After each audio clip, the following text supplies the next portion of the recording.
Hai, boleh? Hari ini aku berada di Bagan Datuk Waterfront. Tempat ni memang cantik dan sesuai untuk photoshoot. Tapi aku datang bukan untuk bergambar. Aku datang Bagan Datuk ni untuk mendalami apa itu kelapa mata yang merupakan penanaman terkenal di Perak ni. Okey, kenapa mata? Pertama sekali, mata ni segi kajian saintifiknya dapat mengeluarkan hasil yang tinggi. Okey. Itu sebab pertama. Kelapa yang dah kopek, ini jual berapa satu? Kita jual RM1.60. Yang ni saya tak setuju. Sebab kelapa muda, Ya. kelapa muda RM2.5. Kelapa tua RM1.60. Okey, Cik Nik sebagai yang jaga operasi. Ya, tu.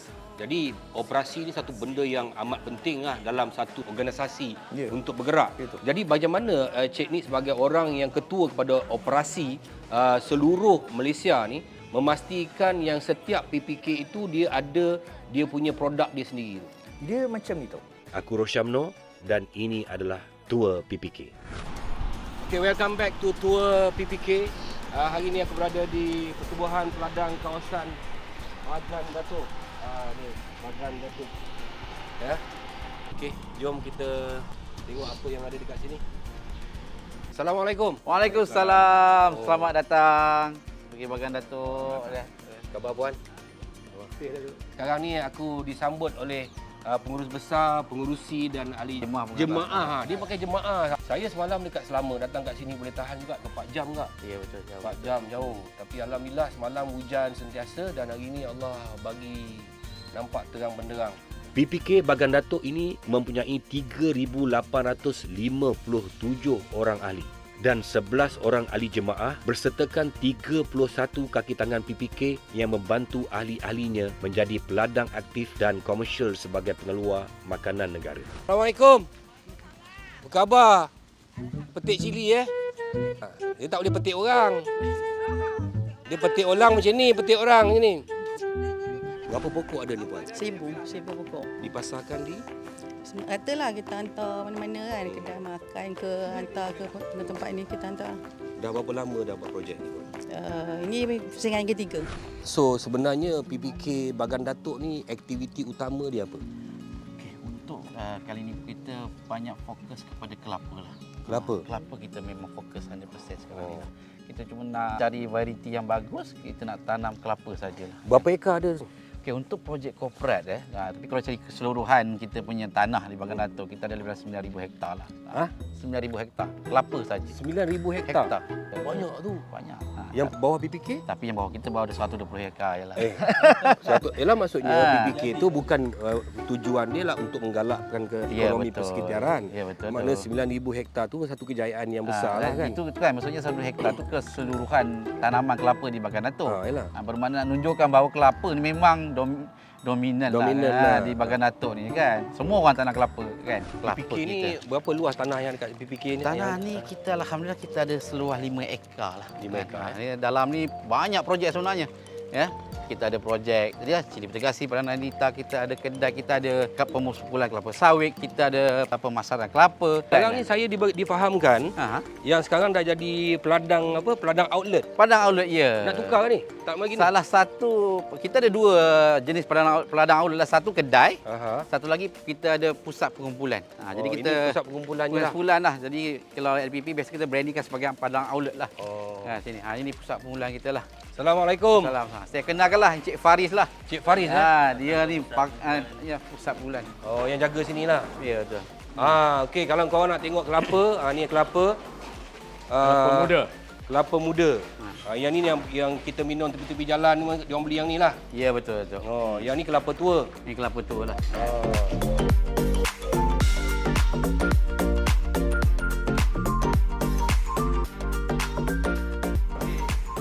Nampak. Mantap. Ada skill lama lagi. Ini kelapa matak ni. Kelapa matak ni. Kelapa matak ni saya diberitahu memang isi dia tebal. Isi dia tebal dan kalau ini mungkin kecil sebab pokoknya muda. Kalau pokok yang besar dia boleh lilitan, dia boleh cangkrai kepada 12 cm lah. Lilitan bulat dulu kan. Jadi isi dia memang tebal. Macam ni sebab kecil, kalau besar boleh 1.5 cm itulah. Tu hari pengeluaran kelapa kat sini berapa banyak? Promote. Potong 1,500. Mana seminggu tu penghantaran kita hantar ke customer, mana yang menjaga air balang lebih kurang dalam 3,000 seminggu. 3,000 seminggu capai ke 5,000 seminggu lah. Tengok pada permintaan setiap Barang minggu. ada tak? Barang insya-Allah. PPK sekarang ni dah ada daripada ahli support pada PPK, daripada kebun PPK sendiri kita ada lebih kurang 132 ekar tanaman kelapa lah. Dan keluar hasil sekarang Habis sekarang ni kalau macam kelapa macam ni, kelapa macam ni dia ada harga turun naik ke ada harga memang tetap je? Okey, untuk masa sekarang ni harga kelapa muda, harga pasaran sekarang memang tetap je sekarang ni. Dia tengok pada grade kita, penghasilan kita. Contoh sekarang ni kita tolak pada kedai RM2.5 sebiji. Itu kita tolak pada penjaja. Aku beli RM5.5. Kami tolak pada pemborong RM2.5 je. Betul. RM5.5 Ya, RM6. RM5.5. Itu untuk yang menjaga di tepi jalan lah. Tadi kami hantar pada customer yang jaga air balang, coconut shake lah. Okey, katakanlah kalau korang yang berniaga kat luar tu nak jadi peraih ke, nak jadi pengedar kepada kelapa PPK ni, korang boleh datang straight ke PPK Bagan Datuk. Deal dengan dia orang dan dah boleh mula berniaga dah. Okey, kelapa yang dah kopek. Ini jual berapa satu? Kita jual RM1.60. Itu aja ada grade je. Grade A, grade B, reject. Yang ni saya tak setuju. Sebab kelapa muda, Ya. kelapa muda RM2.5. Kelapa tua RM1.60. RM1.60 ni peraih datang ambil di sini. Yelah, tapi kenapa tu lagi murah ni lagi mahal? Sebab dia dah tua dah tu. Bermakna sekarang ni kelapa muda ni, kelapa tua ni kalau kita hantar kepada peraih atau customer dapat RM2.5 ke RM2.7 lah. Patutlah bila kita pinang anak dara tu, lagi muda umur dia, lagi mahal duit belanja dia. Kalau dah tua tu dia punya downgrade dah tu. Kau macam mengutuk aku. Ada Datuk yang mana? Kau mengutuk pengerusi apa? Ibu saya Datuk, saya sayang dia Datuk. Habis kau cakap. Okey, sekarang ni aku berada dengan TKP LPP Bahagian Operasi Encik Nick Muhammad Syahril. Okey, Lembaga Pertubuhan Peladang. Ya, Tok. Satu nama yang begitu besar sebenarnya dalam Malaysia ni. Jadi apa sebenarnya sumbangan besar Lembaga Pertubuhan Peladang ni sebenarnya kepada ekonomi Malaysia dari segi pemakanan ni? Kita mulakan dengan LPP ni tu ditubuhkan di bawah Akta 110 LPP. Tapi Pertubuhan Peladang 109. Maknanya Pertubuhan Peladang tubuh dulu baru LPP ada. Sebab LPP bertindak sebagai pendaftar. Dia ada 3 fungsi LPP. Yang pertama dari segi pendaftar, dari segi pengurusan dan juga pembangunan. Jadi tiga fungsi ini kita hubungkan atau kita selaraskan kepada Pertubuhan Peladang. Okey, Cik Nick.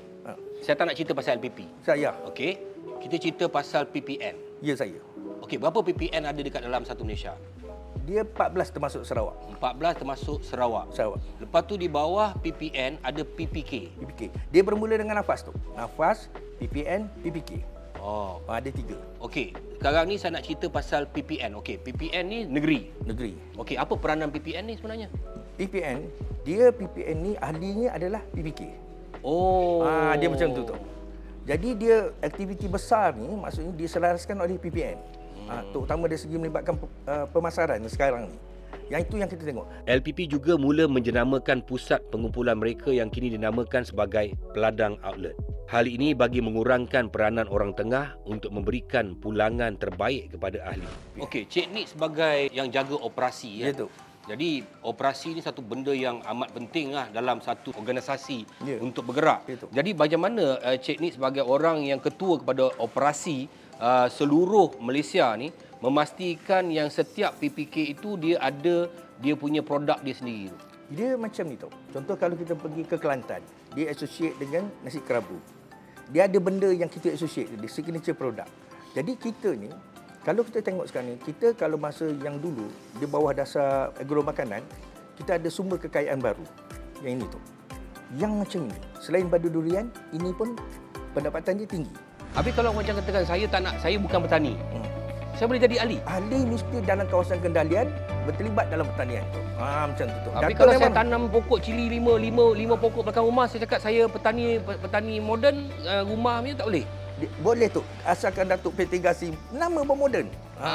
Maknanya ada 10 beg fertigasi dah boleh daftar. Betul, boleh. Kena ada sumbangan lah. Sumbangan tu. Kalau kau jadi ahli, kau tak ada barang nak bagi sumbangan balik, baik jangan jadi ahli. Betul. Kan? Apa kalau saya sepak je keluar tu. Apa faedah itu? Faedah. Yuran dia pun baru 10.2 tu. RM12 seumur hidup.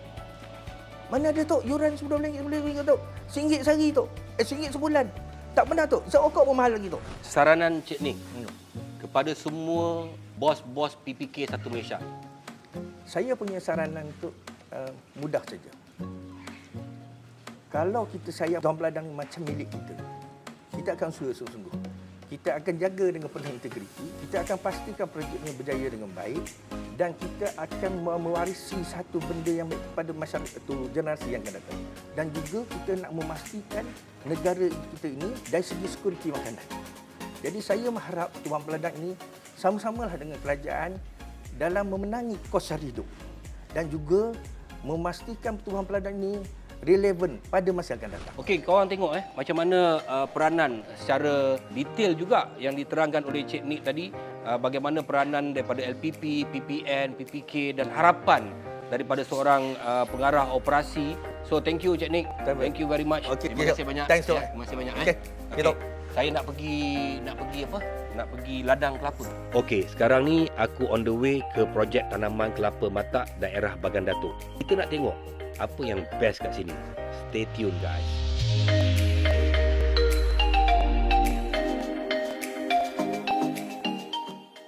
Okey, sekarang ni aku dah sampai ke ladang kelapa matak.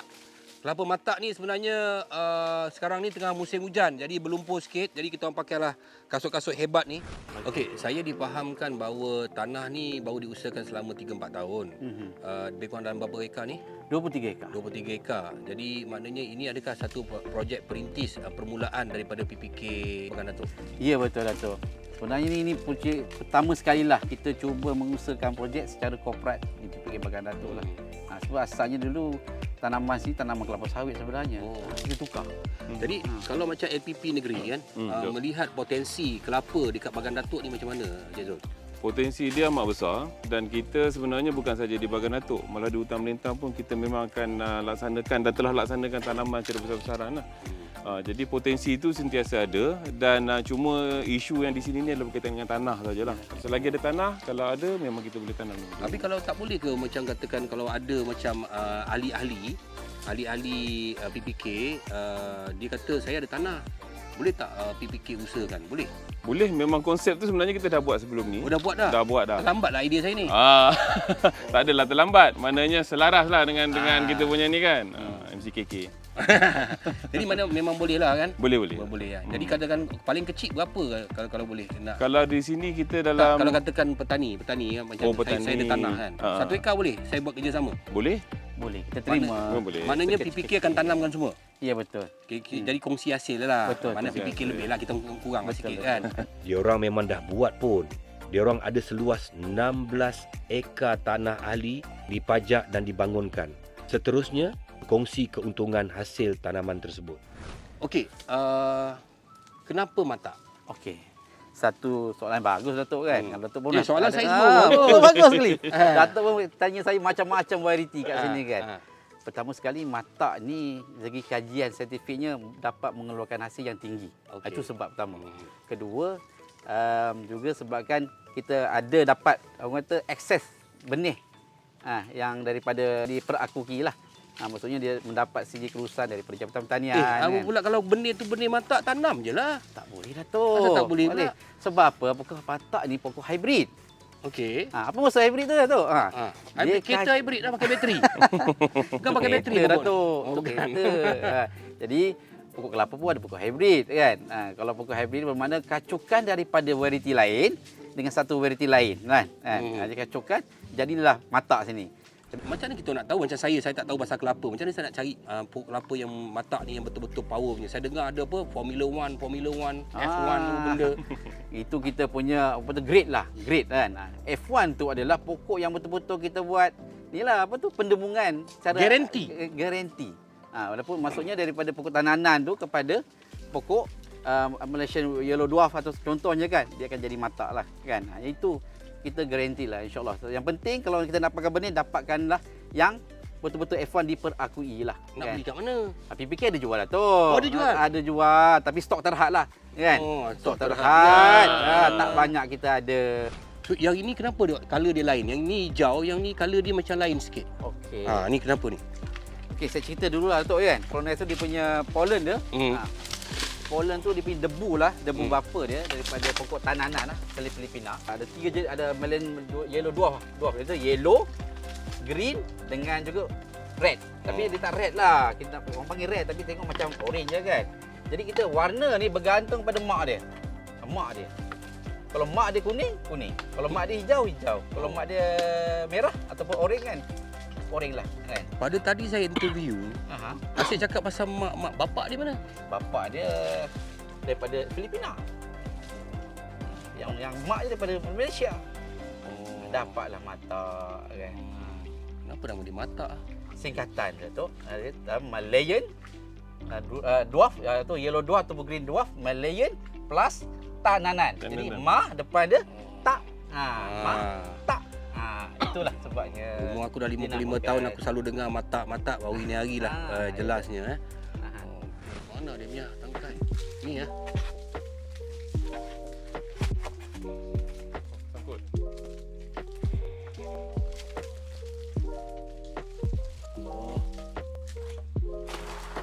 Oh. Macam baik, boleh? Okey, Faris. Cik Faris. Macam mana kita nak tahu buah ni? Kadang saya tengok orang dia ambil buah dia macam grading lah kan. Ya betul tu. Dia panggil grading lah. Dia tepuk tu untuk apa? Nah, ya tu sebelum kita hantar pada customer tu yang order yang kita hantar, kita kena grade dulu kelapa muda tersebut. Tapi dalam tu mana kita nampak? Oh, dia ada teknik tepuk dia tu. Tepuk ni kena betul-betul tepuk je. Kau boleh kau boleh cinut. Tak ada Datuk. Ya betul ni. Tepuk gegar kuat sikit. Macam mana? Okey, tengok macam ni. Okey. Macam ni tu ni yang kira kategori.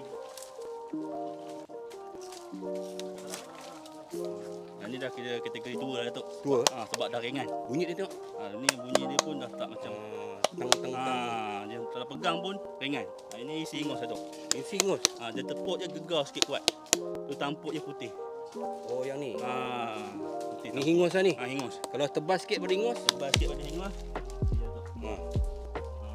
Kalau tepuk je padat Datuk. Dia punya tampuk je dah tak ada putih dah. Nanti semua. Lain kali kalau aku pergi beli air dekat luar aku faham lah kan. Okey, alhamdulillah banyak pengalaman aku kat sini tentang kelapa. Macam-macam kelapa ada dengan harga apa semua aku dah bagi informasi kat korang semua dan harap video ini membantu korang memikirkan bahawa tanaman kelapa ni juga boleh menjana ekonomi. Dan ini pejabat Pertubuhan Peladang Bagan Datuk dan semua diorang semua ni ramai pekerja diorang semuanya. Ramai sangat pekerja diorang. Kan? Tengok ini di antara PPK yang paling ramai dia punya staff. Dengan khabar 28 orang. Ya betul. 28 orang. Cik Zul, ni daripada LPP Negeri Perak. Yeah. Thank you very much melayan saya. Cik Syah, terima kasih banyak Terima kasih Datuk. Semoga kita berjumpa lagi dan semoga video ini memberikan satu connection, satu inspirasi dan juga satu semangat untuk kita menjadi seorang petani ataupun peladang. Thank you very much hospitality semua. Terima kasih banyak-banyak. Semoga jumpa lagi. Ya, Assalamualaikum. Assalamualaikum Datuk. Okay, Datuk. Bye. Datang lagi Datuk. InsyaAllah kalau ada pokok baru, kalau ada tanaman baru panggil saya datang. InsyaAllah.